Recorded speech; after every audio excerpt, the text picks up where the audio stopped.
Well, last item of business for the day, and this is, I'm actually very excited about this. We are going to have to change spring commencement, and it's for a very good and positive reason. We have run out of the capacity of the World Arena for one ceremony. We are at fire code limit and will exceed that limit this coming spring. That's really good news. It means we are not only graduating more students, but they are bringing their families and their friends in record numbers. The reality is the average first-generation student brings 12 family members to their graduation. The only way to stay in the World Arena is to limit the participation of family and friends. And so I do take the responsibility of saying that's not who we are. And I know, however, that faculty and staff groups agree with that because we've had that conversation. So we are going to have 2 ceremonies in the spring on the same day. So we are going to have a long day of celebrating. Now, this is no different than driving to Denver for a major athletic event, staying for the event, and coming back. It's about the same amount of time and energy.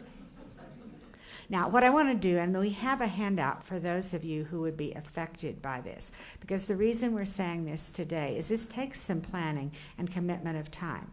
Now, logistically, Andrea, who is sitting up here, she will be answering all of the specific questions. We're not going to get into the weeds of questions today. This is more to give you the framework and details, and certainly the in the weeds details will be forthcoming.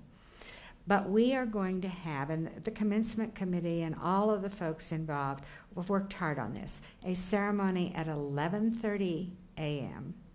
and another ceremony at 3:30 p.m. Now keep in mind that's the Broncos game. In between, you've got to drive on either side. The 11:30 a.m. ceremony will be for arts and science graduates all. Bachelor's, master's, and doctoral. The ceremony for all of the other colleges will be bachelor's, master's, and doctoral, and that will be for Bethel, for the College of Business, School of Public Affairs, College of Education, College of Engineering, and Applied Sciences. Now, what that does in terms of the graduates, that just about equally divides, so that we will have an equal number of people graduating at each ceremony, and based on our experience with the audience, roughly an equal number of people in the audience.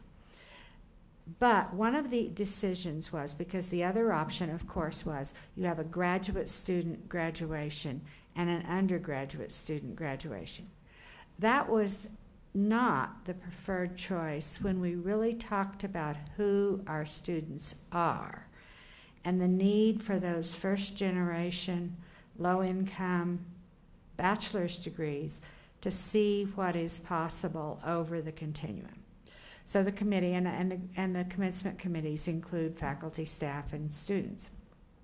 Really believe that seeing the entire range of what's possible is important. And so both ceremonies will have bachelor's, master's, and doctoral degrees being conferred. There's another rationale right now for the ceremony times that is not completely dependent upon this campus. President Benson wants to attend all CU commencement ceremonies. So President Benson will have it worse than the rest of us because he has the Anschutz ceremony at 8 a.m. on the same day that we're going to have 2 ceremonies. So we'll think about it. He gets to do 3 and we get to do 2. I sort of perversely like this. But no, I'm kidding, of course. I'm glad he is committed to doing all of the graduation ceremonies. I think that's a positive. And for reasons, as you know, our graduation days, in order to reserve facilities, are set, 5 years? 10 years? 5 years minimum, and sometimes 10 years in advance.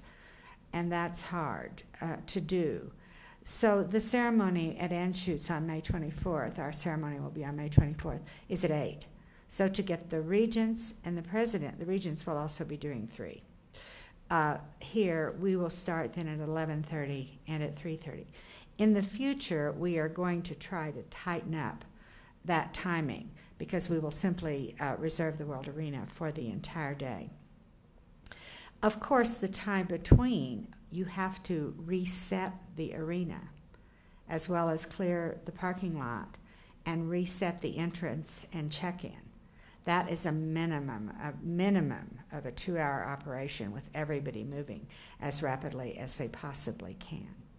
Now, what that means is we will have a need for volunteers who are well-versed. We will need faculty and staff to work both ceremonies, although probably LAS faculty will not always work the professional faculty groups in the afternoon or vice versa. But the reality is we will need people to be as enthusiastic for that 3:30 graduation as we were for the 11:30 graduation. And I promise to do that. I mean, I will be as enthusiastic at 3:30 as I was at 11:30, and I'm not going to Anschutz for the 8 a.m. one. But the reality is, when I look at all of this, we are simply running out of the capacity. Faculty, I think many of you know, and there was some controversy about that, we're on the floor this time because we're running out of places on the stage. The floor does allow more room for people to congratulate specific individuals. So we're going to continue to look at that format as we go forward. And when we see the experience of people participating, we will make further adjustments in the commencement.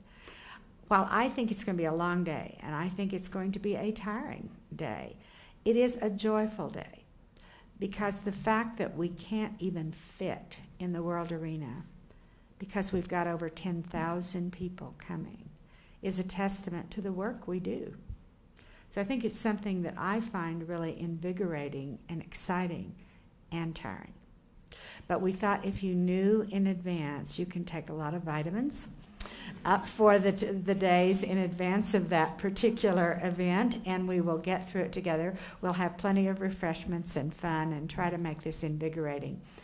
I think that everyone with whom I have talked about what the options really are, I have not had anybody say they wanted me to give 2 tickets each. That's just not who we are. And that's not who our students are. And that is not what we need to do to really promote how absolutely accessible is public higher education to people in this region. So it's going to be a tough day. I worry about Andrea. She is sitting there with a smile on her face right now. I think she may be the one that we should worry about at the end of the day. But the reality is specific questions can be directed at Andrea. The basic degrees and who is going to go where is on a handout that it's over here, Kelly, right? And I would ask only people who are directly affected by part of the planning for the colleges pick up handouts, because the detailed information will come out through the commencement committees, as it always does. So I am excited because it is a form of really recognizing progress and achievement. And so the students are excited. People can stay for both ceremonies if students have a friend in a college that isn't graduating with them. People are encouraged to do that. And we are working out details on people who are getting multiple degrees across colleges. We're working all of that out. So anyone is encouraged. In fact, but of course, if 15,000 of us stay for 2, we have a problem. So there's a point at which we're not going to really have everybody stay. But I will take a quick question, or I will direct it to Andrea, because we're running up on our time. Does anyone have a question about the commencement change? The fall, winter commencement is still at 1. But you know we had over 6,000 people at winter commencement. So the reality is it is growing exponentially. All right, well, thank you for coming. Phil, thank you. Susan, Gary, thank you. Excellent information. Thank you for coming.